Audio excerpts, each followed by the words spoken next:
Hey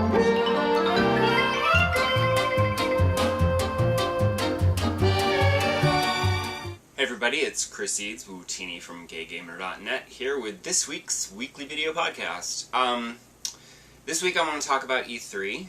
Unfortunately, I was not actually there, because it's on the other side of the country, and I can't just pick up and afford to fly myself across the country, even though E3 is a wicked lot of fun. I mean, the fun part of E3 is actually walking the show floor, going to appointments, and playing the demos of the games. The not fun part is having to sit through press conferences, which is why this is actually a better way to do it, where I don't actually watch the press conferences live. The only one that I will watch live would be Nintendo's, because Nintendo's is a pre-recorded video that's usually got lots of humor and stuff in it. This year, those puppets were amazing. They were actually made by Henson Workshops, which I guessed, but didn't know until later they confirmed it. But they're pre-recorded, so they're a set time. They don't go like more than 45 minutes or so, maybe an hour, close to an hour, but it's fine.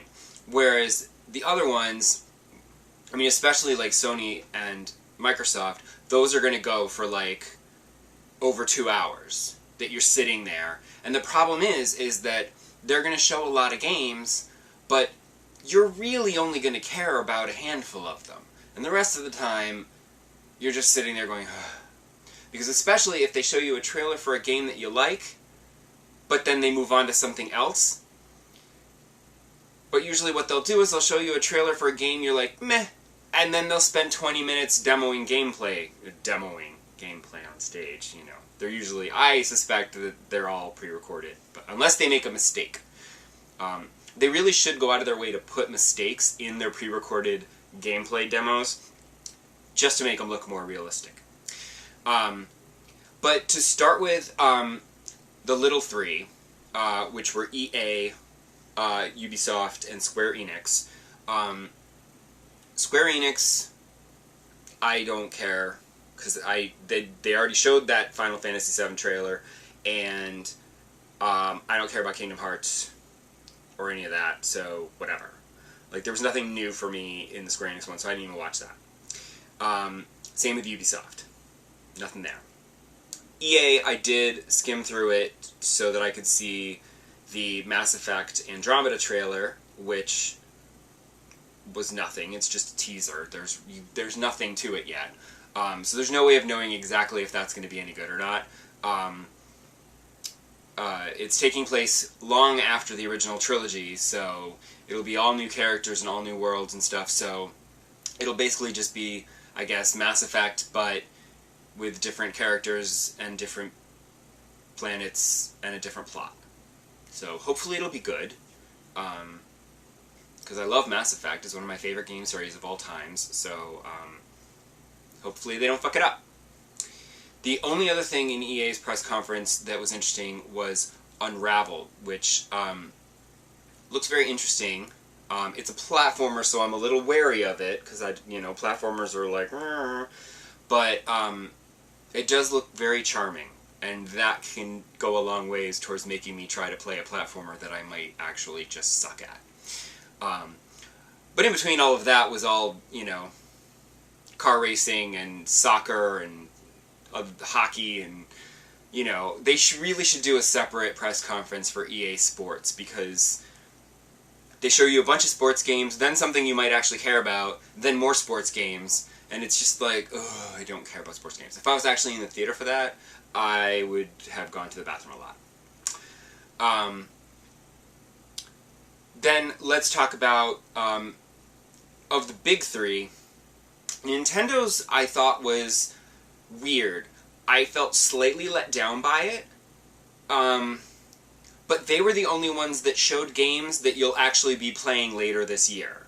They showed games that are coming out, within a few months, or that, you'll be playing by Christmas, which is kind of nice, because everyone else was showing, look at this amazing, awesome game that you're going to play in 2017, maybe, if you're lucky, and that's not cool. So like, Nintendo's had, unfortunately, a lot of games that I was not, like, super psyched for, you know? Like, they launched with, you know, Star Fox, and I'm like, oh, great, you know? I know a lot of people who like Star Fox, but I'm not big on it, because I'm not a big fan of, you know... Like, I don't like driving games or flight simulators, and so this is kind of like that kind of, you know, you're flying around shooting stuff, and... I don't know. So I'm not like, woo, Star Fox! I was like, oh, okay, there's a new Star Fox game. Everyone else will enjoy that, I'm sure. I was intrigued by Mario and Luigi Paper Jam. That, to me, looks intriguing. As long as it has normal gameplay mechanics, because that last Paper Mario game, Sticker Star, those sticker mechanics pissed me off, and I never even finished it, because it just got so irritating that I was like, I can't do this anymore.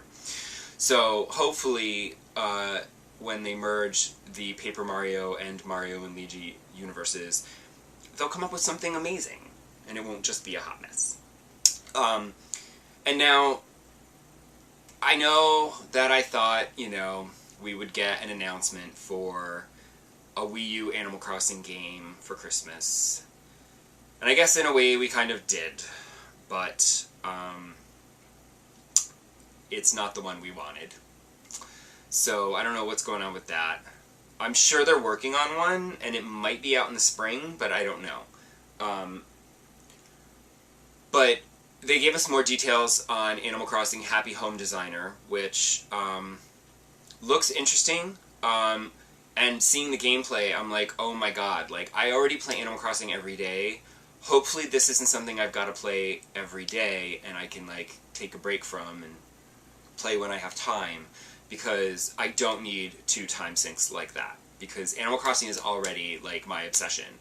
And to make me play another Animal Crossing game on top, where I'm, like, running around designing homes for everybody, it'll kill me. Okay? Dead. R.I.P. me. But I'm actually more concerned with the amiibo cards, because they have not revealed exactly how they're being distributed, and, you know, you'll get a few with the game, but I'm assuming you'll have to go to a store and buy packages of amiibo cards that are going to be just blind packs, and you'll just have to buy them, and they're going to be expensive probably, and then you're going to open it up and you have a lot of doubles, and there's going to be this whole online community trading all their double cards. Because I will pay anyone for a Pippi card. I will just keep buying card packs until I get Pippi. Pippi is awesome. I want Pippi in my town. I like the idea that you can use a specific card to bring a specific character to your town, which you've never been able to do in an Animal Crossing game. So you can actually populate your town with just the characters you want, which is pretty cool. I don't know how I feel about Animal Crossing Amiibo Festival. It looks like kind of a Mario Party Light game. I've heard it's based on the game of Life, which makes sense. And you need amiibos to play it. I've read that it's going to be a free download, which makes sense because it does seem like kind of like a casual, like, you know, not a full-on game. It'll be like a free-to-play game, but you need amiibos to play it. And I don't know if the other amiibos will work with it, or if it's just the Animal Crossing amiibos that will work with it. Because they are releasing those Animal Crossing amiibos, and I'm going to want every single one of them, because I don't care about amiibos, but I want the amiibos that I want. You know, like, I bought the Villager because he was an Animal Crossing amiibo, so I wanted that. And I bought Toon Link, and I bought Toad, because they're cute. But I don't care about all the others. But, A, if they work with the Animal Crossing game, I'm going to want them. And B, they're Animal Crossing. I want them. I want everything Animal Crossing. So, hopefully, they're not going to be, like, ridiculously difficult to find. Because I will murder people for a KK Slider amiibo. I'm not even kidding. Someone will die. Okay, moving on to Microsoft. Microsoft press conference was clearly the worst. Because I know people complained about Nintendo, but you can't complain too much because they gave you a bunch of games that you're going to be playing later this year, and there were some good games. But Microsoft, there was like literally nothing in there that I cared about except for the backwards compatibility, which is pretty awesome.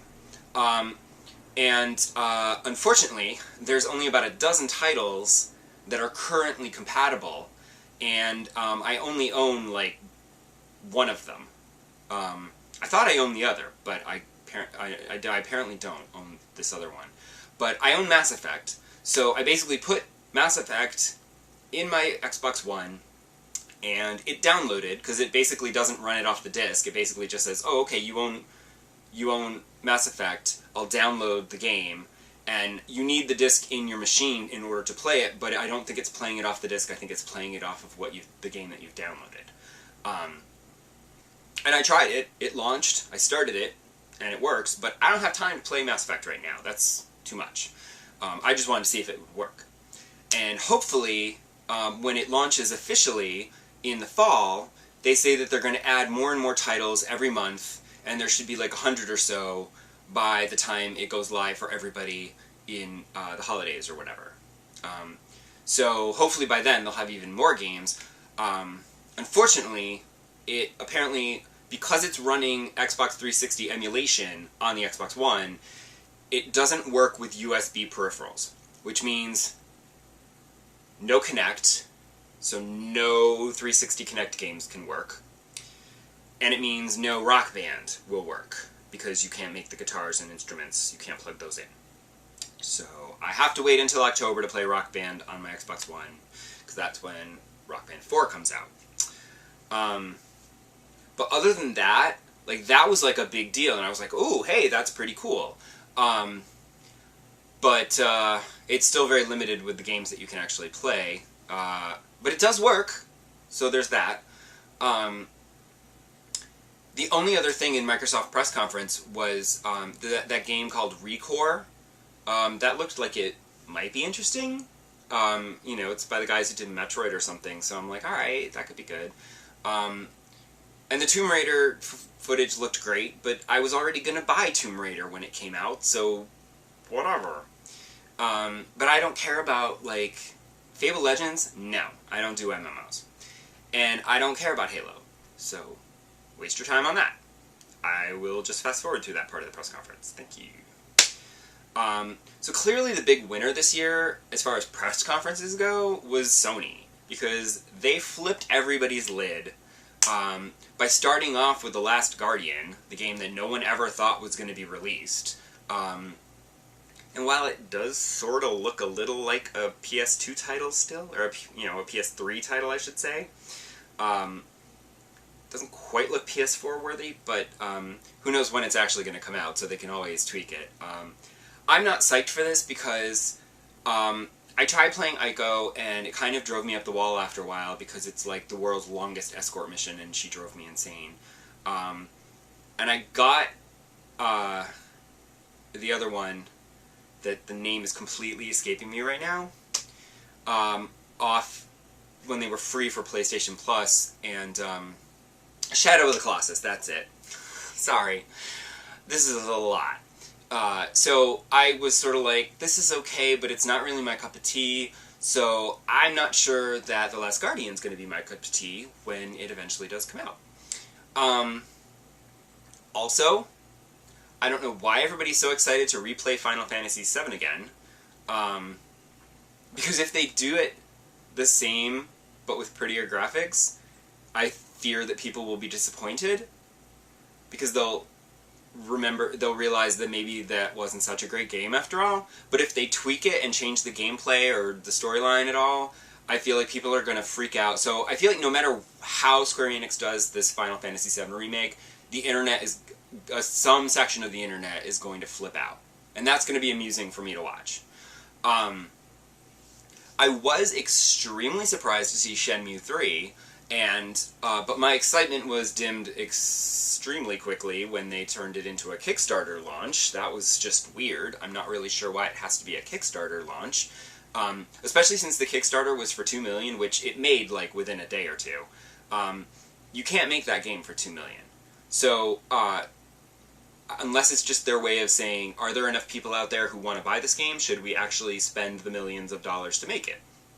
And I'm one of those people who will totally play Shenmue 3. And in fact, I need to go and support the Kickstarter because I looked at it, and for the $29 donation, you get a copy of the game. So that's pretty good. So I'm going to at least do that and get a digital copy of Shenmue 3 so that when it comes out in a couple of years, I can try playing it, if it comes out. There was also that game, Horizon, where you're that like barbarian chick with the fighting the machine animals in the post-apocalyptic wilderness. The animal designs looked really, really cool. Those machine animals were pretty bitchin'.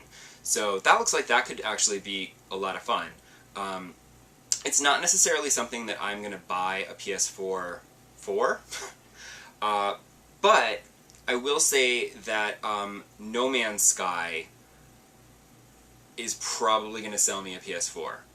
I just like the concept of it, that it like generates this entire universe that you can just explore planet to planet.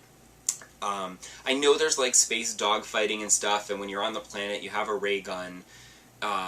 Hopefully there's not too much combat and the focus is more on exploring, because if that's the case, that game looks fascinating and I might just want to lose my life exploring the galaxy with No Man's Sky. So that could get me to buy a PS4 later this year, if that's when it comes out. There were a ton of other games, obviously, that were released or announced at E3. Information was all over the place. But those were the highlights, and this has gone on way far too long already. So I am going to go now, and I will see you back here next week. And let me know in the comments on YouTube or on gaygamer.net what you saw that interests you. What are you excited for? Are you really excited to play Final Fantasy VII again? I mean, really? Really? See you next week. Bye.